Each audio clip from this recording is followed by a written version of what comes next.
Welcome to Matters Financial and Geopolitical from a Frontier. Thank you kindly for stopping by. I do appreciate it. Let me start with some macro thoughts today. Christine Lagarde's message to Greece. The IMF has taken note of yesterday's referendum held in Greece. We are monitoring the situation closely and stand ready to assist Greece if requested to do so.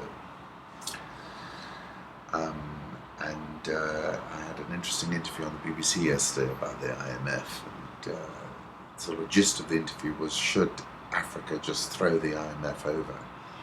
And I said, if you look at the situation, the IMF has a key role to play. Just take Ghana, for example. If it were not for the IMF, the city would have all but collapsed.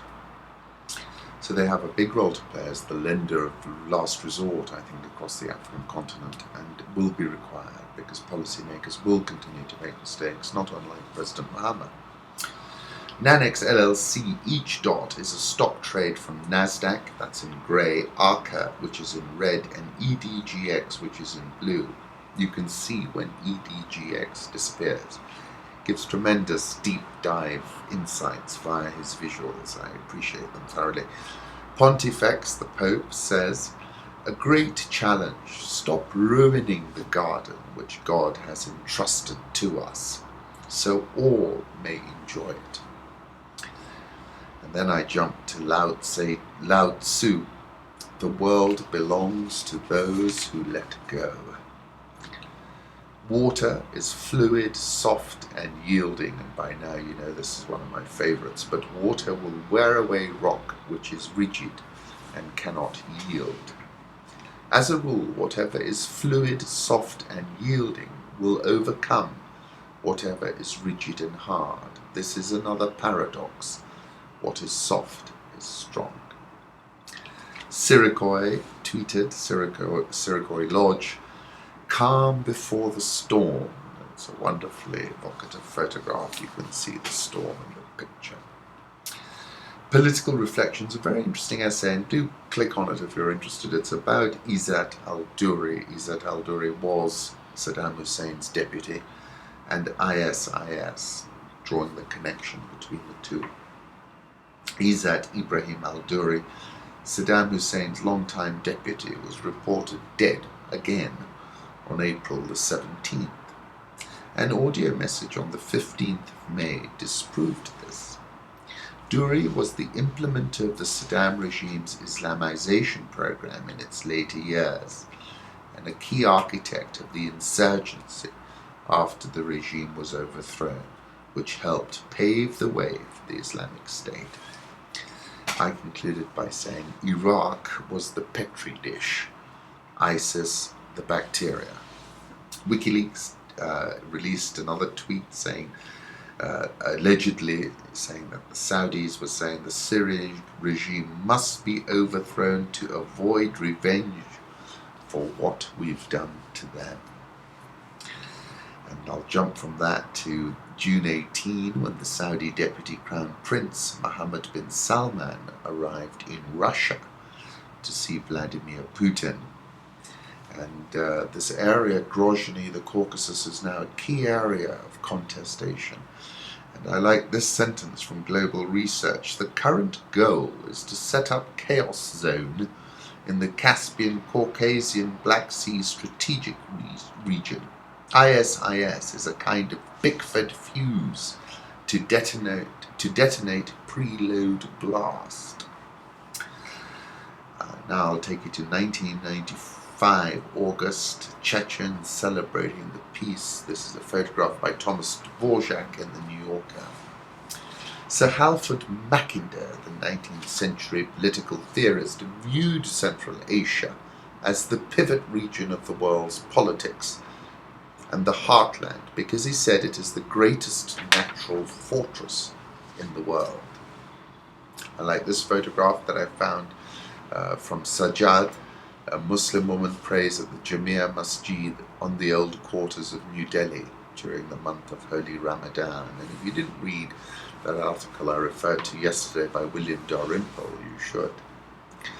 China and Russia, the world's new superpower axis, asks The Guardian, forget Euro summits, G7 gatherings for the countries that like to style themselves As the world's rising powers, the real summitry takes place this week in central Russia, where Vladimir Putin will hold court. And my conclusions are that the pivot to Kiev pushed Vladimir into Xi's embrace. I like this photograph of workers inspecting the pipelines and oil storage tanks of a crude oil pipeline between Russia and China, northeast China. We learned from Fox News and others that US jets had to be scrambled to intercept Russian bombers off California and Alaska coasts. This was July the 4th. I'll put up a photograph that Mike Demarest tweeted. International markets, and I tend to subscribe to this view, Greece 48 hours from unrest. Greek Prime Minister Alexis Tsipras probably has 48 hours to resolve a standoff with creditors before civil unrest breaks out and ATMs run out of cash, says hedge fund Balyasny Asset Management. Fund managers are questioning how the IMF and Europe's leaders can seal a deal with Athens. Following the no vote in a Greek referendum on Sunday, 61% of voters rejected austerity, increasing the likelihood of an exit from the euro. I think they're exiting. I'll put up a photograph of Alexis Tsipras tweeting referendum democracy in Greece. And then another a Twitter diagram that Svensson Nikolai tweeted. Greece's creditors, Angela Merkel and Francois Hollande, account for 122 billion euros of debt. I wrote on the 6th of July that the Greece referendum is a defining moment for the EU. One of my conclusions was, either way, yes or no, the European project is unravelling. On the 29th of June, I wrote a piece, Greece to unravel faster after referendum call. And I said if Greece exits the euro, it might well prove a Trojan horse with respect to Russia. China might lean in as well. And this point was brought up on Bloomberg View. US concerned that failing to keep Greece satisfied would ruin the European consensus on sanctions against Russia.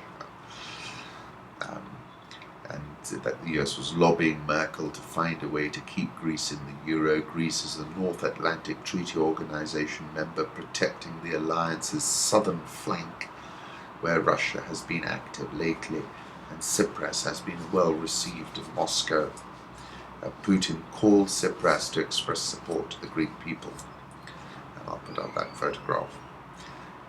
And that takes me back to the 12th of January when I spoke of a Europe off balance. Holger tweeted Greece's 10-year yields jump higher than 18% as Brexit is now the base case for most investors. I'll put up that image. And then he tweeted an image of Greece 2-year yields having jumped over 51%. So essentially, default priced in, redenomination being priced in. Jamie at Reuters, Yanis makes his sharp fix-it, and tweeted this photograph. And Yanis has written in The Guardian, Angela Merkel has a red and a yellow button. One ends the crisis, which does she push? The euro is now at 110.03, just marginally above 110. Dollar index 96.44. That was when I looked last, but it's higher now, I would have thought. Japanese yen 122.71. The Swissy when I looked last 0.9439. And remember, the man holding up the euro is the Swiss National Bank chairman Thomas Jourdain, who's buying the euro and selling the Swiss. Euro dollar, let me put up a 3-month chart of that. I think that's going down below parity. Dollar index, I'll also put up a 3-month chart of that, and I think that's going to 100 and then 110. The Mexican peso was a big mover on the exchanges, and I think is at a record low. Now, the really big move over the last 24 hours was in the oil markets.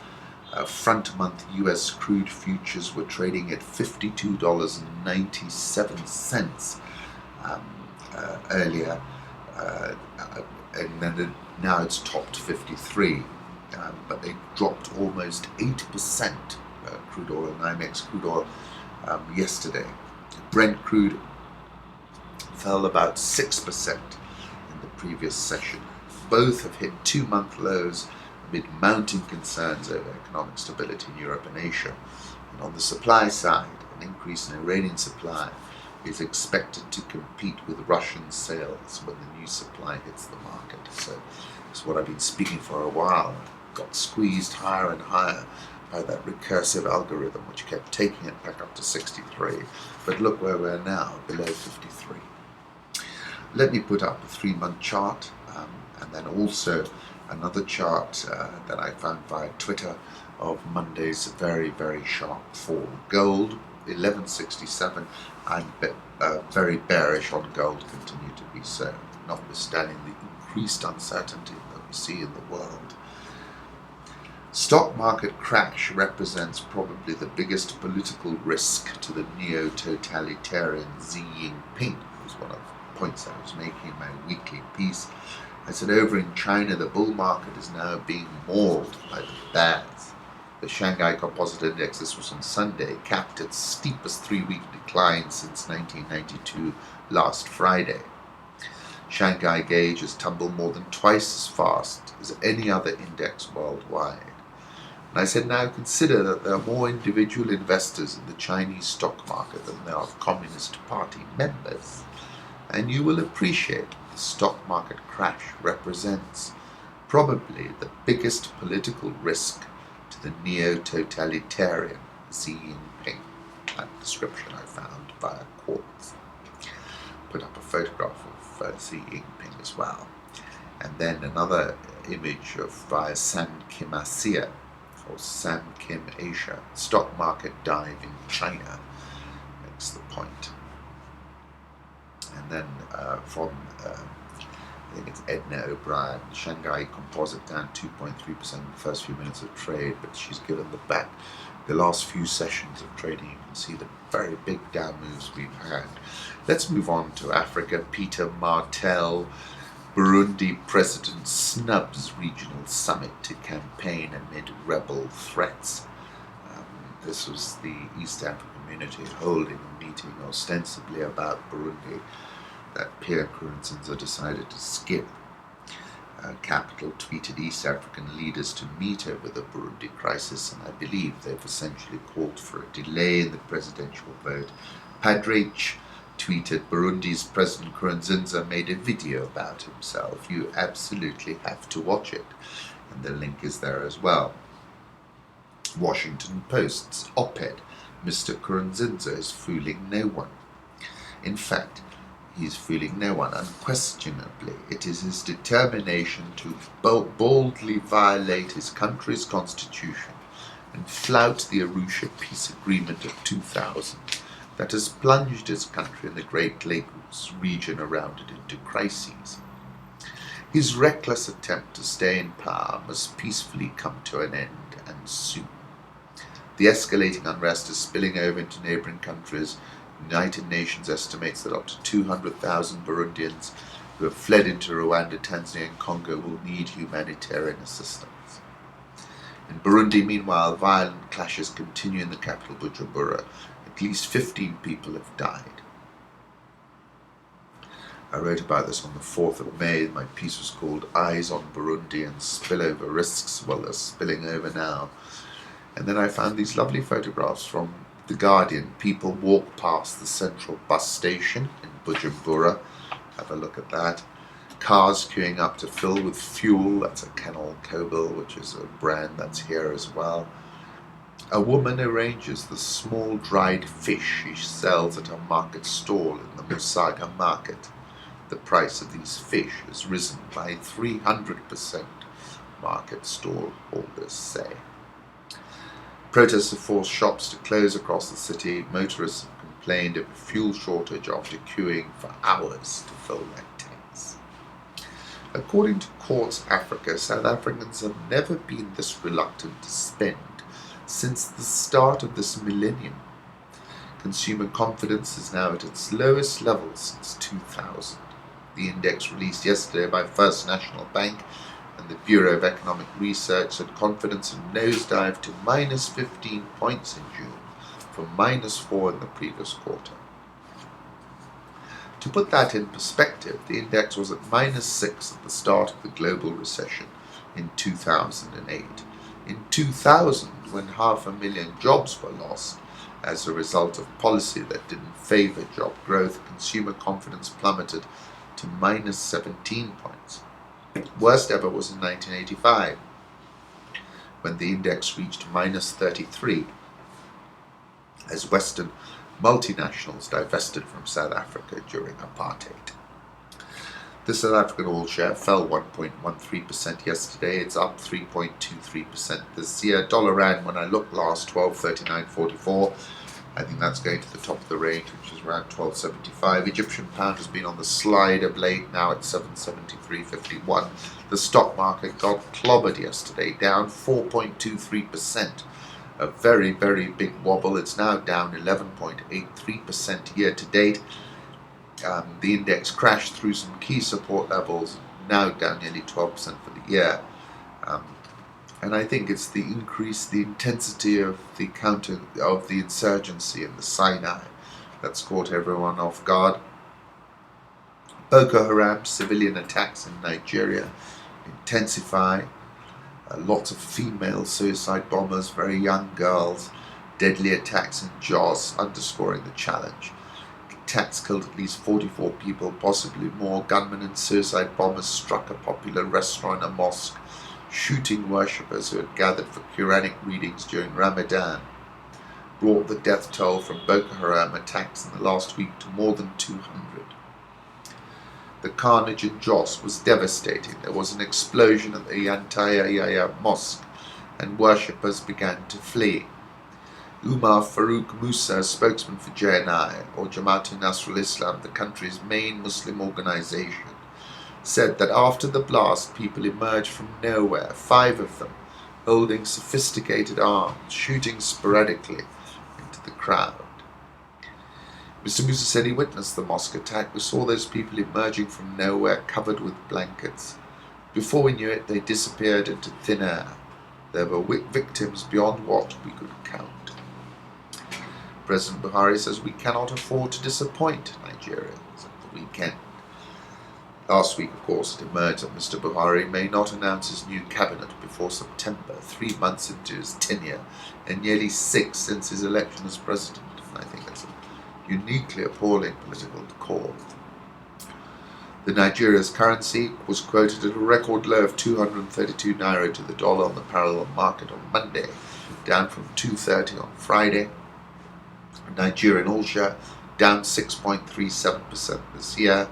Ghana's stock exchange composite index up 3.876% this year, but you've been pummeled on the FX. Kenya's new central bank governor hamstrung by sliding currency. Kenya's new central bank governor, Patrick Njoroge, is hamstrung by a sliding currency traded over 100 yesterday, still is there. That's challenging his ability to support an economy hit by collapse in tourism. Njoroge, 53, chairing his first MPC meeting on Tuesday, is set to leave the benchmark interest rate unchanged at 10%, according to 14 of the 16 economists surveyed by Bloomberg. 2 predicted an increase of 50 basis points to 100 basis points. Kenyan shilling is struggling after a slump in tourism, lower tea output, reduced revenue. Policymakers took action where they raised interest rates by 1.5%. Njoroge took office on June the 19th with some breathing space for now. Governor Njoroge has been handed a fireball because whatever action he takes, the shilling will continue to suffer, I said, because of external pressures. Raising rates will be a bullet in the head of the Kenya rising story. Economic growth slowed in the first quarter against wildly optimistic projections it would rise. We've actually decelerated 5 quarters on quarter. Shilling fell 0.5% to 100.13 against the dollar, taking its decline this year to 9.5%. Yields on government bonds due January 2024 climbed 110 basis points to 13.38% since it began trading on January 21st. So very tricky times. We also learned from the Inspector General of the Police that Al-Shabaab attacked in Mandera, 14 people dead, 11 injured. That's not good news. I like this photograph from luxportation.com. Come face to face with some of Kenya's finest wildlife at Finch Hattons, and it really is a lovely place, well worth visiting. And I like this. They've got a stargazing terrace. Somebody's put a photograph of it, taken the beauty of the night sky from the comfort of our stargazing terrace. You will not be disappointed. And I wasn't. You could see the Milky Way above you, because you're really deep in the Savo when you're where Finch Hattons is. Kenya shilling 100.106. Did an interview with Bonnie yesterday on CNBC talking about this very subject. If you want to have a look at it, just scroll down on Rich Wrap-Ups for the link. Nairobi all share is down 0.896% so far this year. NSE 20 down 5.839% so far this year, but has bounced 69 points since the 6th of June when it closed at a multi-year low. Once again, I thank you for stopping by. Remember, if you want to track the stock market in real time, just register on the website, get a password, then go to Rich Live. Once again, thank you for stopping by.